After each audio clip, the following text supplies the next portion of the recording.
Embassy of Sweden celebrates 10 years in House of Sweden. As a part of our celebration, we will ask 10 questions to a selection of participating guests. Here is Take 10 with Swedish violinist Semmy Stahlhammer. You have studied at several American universities. Why the US? Well, when I was little and started playing the violin, we had our neighbors were Mr. and Mrs. Makanowitsky. And they had a son, Paul Makanowitsky, and he was teaching at the Juilliard School. So Mr. and Mrs. Makanowitsky, they said to me, you have to go to the US and study with our son because he's a fantastic teacher and violinist. So then I went to Juilliard to study with him, but then he had already left Juilliard, and then I ended up studied with another teacher whose name was Ivan Galamian. But that's how I ended up. That's how I ended up in the United States. But of course, there were other reasons too. But that was one of the reasons. What inspires you the most?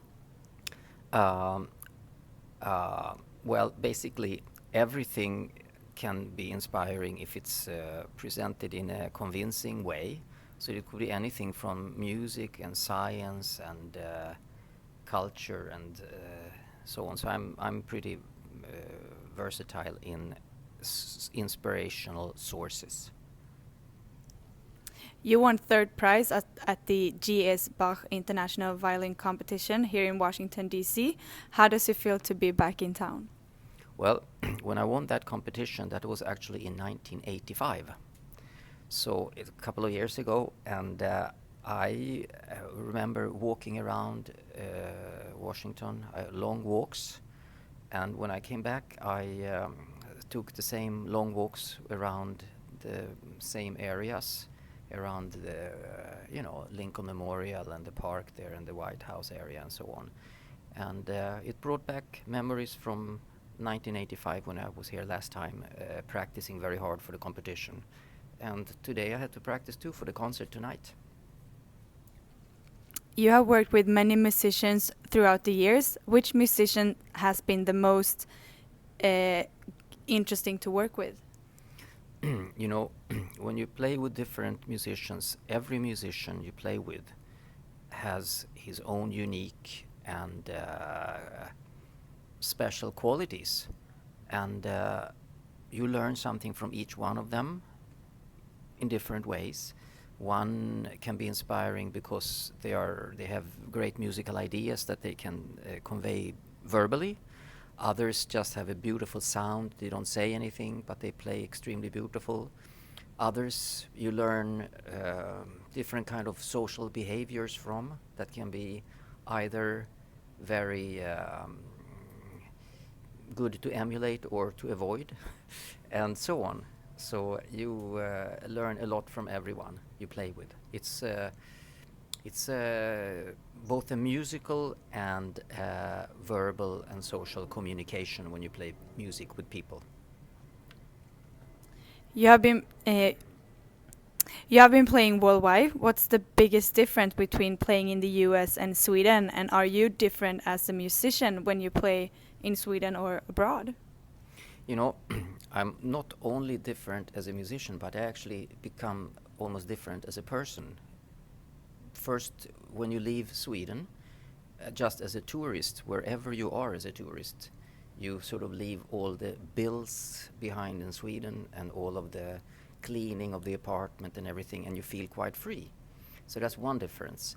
Another difference is that just speaking another language also makes you a little bit of a different person.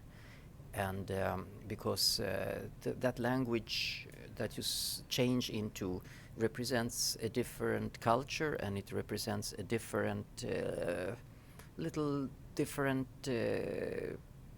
I don't know if exactly mentality, but it has a different cultural heritage at least. So when you speak that language, you also become a different person because of the language, because of the location, because of what you leave behind.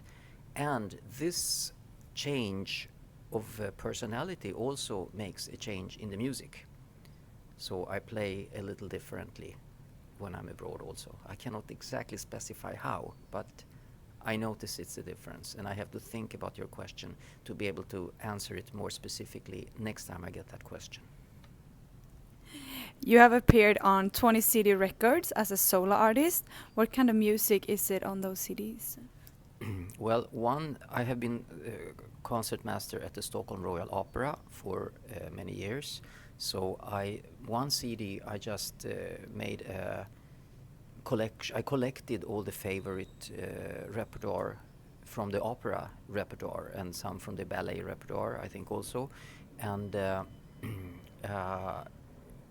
took sort of the favorite arias and the favorite sections and put it into a double CD. Another CD that I made was, it's actually a collection of 4 CDs, and it's Swedish music for violin and piano that I went to different libraries and archives and found a lot of Swedish music for violin and piano written from the late 1800s to almost to today. And it's much of that music had never been played before, and or had not been played for a very, very long time, and much of it had never been recorded. So what I did was that I collected that, started practicing a lot, and made a 4 CD album. And that CD actually was chosen as record of the year by Dagens Nyheter. It's like the daily news in Sweden. So that, and then I've also recorded some, music by contemporary Swedish composers, and by some. That's enough. Gallimir, Joseph, Gingold, and Goldberg are some of your teachers throughout the years. Is there anyone that had more influence on your work than others? I think it's a little bit like this with teachers, that every teacher gives you something, and every teacher gives you sort of a piece of the puzzle of the art of playing violin and music. So if you have many teachers, I think you get many pieces to the puzzle. In a way, you can get maybe more puzzle pieces, the more teachers you have. But you learn not only from teachers, you also learn from colleagues that you play together with. But I have had many teachers, and I feel that I don't regret having had many teachers. I think that was good. So I cannot say a favorite, sorry. But I have many favorites. And I have a few non-favorites also. But they are also good as a sort of, I guess you call it a negation. It's like the negative opposite of something positive. So sometimes it's good to have a negation teacher also, but I haven't had too many of those, but a couple. This year, the Stahlhammer Klezmer Classic Trio will release a CD. Can you tell us more about this and what to expect? Oh yes, that's my Klezmer orchestra. And then the Klezmer orchestra I have because of, I'll just cough just a second. So, because of this little picture here, I'll put it, I don't know if you see it. That is my grandfather's Klezmer orchestra in Poland. And because of that orchestra, that was probably one reason why I started playing music to begin with.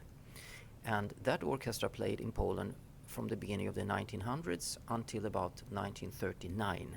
And then when the Nazi troops came into Poland, of course they had to stop, and they were treated the way Jews were treated in Poland and in Europe at that time. And so on this picture, only one person survived, and he ended up in Brighton Beach in Brooklyn, Coney Island. And so this orchestra was, it was non-existent until about 1985 or so, when I revived it in Sweden. And the orchestra I have in Sweden is much smaller than this one. This is about 12 people. The one I have is just violin, cello, and accordion. And we play in different places. Sometimes we have guests with a clarinet and with a singer. And we play at both concerts and weddings and parties. And it's sort of a hobby for me, but it's also a little bit of a profession also. I actually did play some klezmer now in the United States, but our accordion player couldn't come. But we found a very good accordion player in Oregon, Eugene, Oregon. So we played a lot of Klezmer concerts in the Oregon area. But actually, I was there now playing Tchaikovsky and things like that. But anyway, and in accordance with this book, I also, it's a book that I wrote about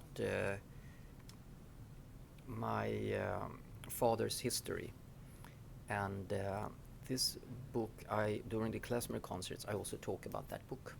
Yeah. Yeah, you're not only a musician, you're an author as well. The book, your book, Codename Barber, was released in 2007 and published in English in 2010. Could you tell us a little bit more about this book? The book was published in Sweden by Albert Bonnier's publishers in Swedish, 2007. And then I decided that I wanted it in English also. So in English I published it myself on I just started suddenly a publishing company then. But it's actually published by my music company. And it's about my father. It's related. It starts speaking a little bit about the family and about this Klezmer orchestra. And then it speaks about how my father survived the war as a mine specialist. He was an expert in manufacturing mines, landmines. And during the war, he also managed to get a hold of a camera. So there are many pictures in this book that my father took during the war. And also the way he survived is documented with German documents, Polish documents, and Russian documents. And there is actually an interesting document in this book from the 2nd of February 1944 that exactly describes how my father escaped from the German work camp. And it's an interesting document with a German swastika in the bottom and so on. And the reason this book is called Codename Barber is because my father's, the Klezmer orchestra in Poland that they had was not only, they were not really professional musicians, but they had a barber shop. And in the barber shop, the music instruments hung on the wall. And at night, when the customers had come home, they took down the instruments and they played Klezmer music. And but since they had a barber shop, my father was also the barber in the Polish partisan group that he was in. So his code name during the war was Codename Barber. And there is a special document here that I will, I found it right here, it is. It says here, Semmy Stahlhammer, codename Barber, and in Polish the word barber is fryzjer, is a member of the Polish People's Army and is allowed to carry the red band on his arm, and he's armed with machine pistol number so and so. So that's a very unique document. That's a short description of the book. I will tell a little bit more about the book at the concert tonight, but I will mostly play. If you're going to Sweden as a tourist, what is there not to miss? It depends where you are there. If you are there during the summer, you should go to the midsummer celebrations, and you should take the boats out in the Stockholm archipelago. And if you are there in the winter, you should go up into the north and ski in the fjällen. And if you're there actually in the summer, you also have to go up north, because when you go up north, it's like northern Canada. You have to see the midnight sun. Well, thank you so much for coming, and good luck tonight. Thank you very much. Thanks. Bye bye.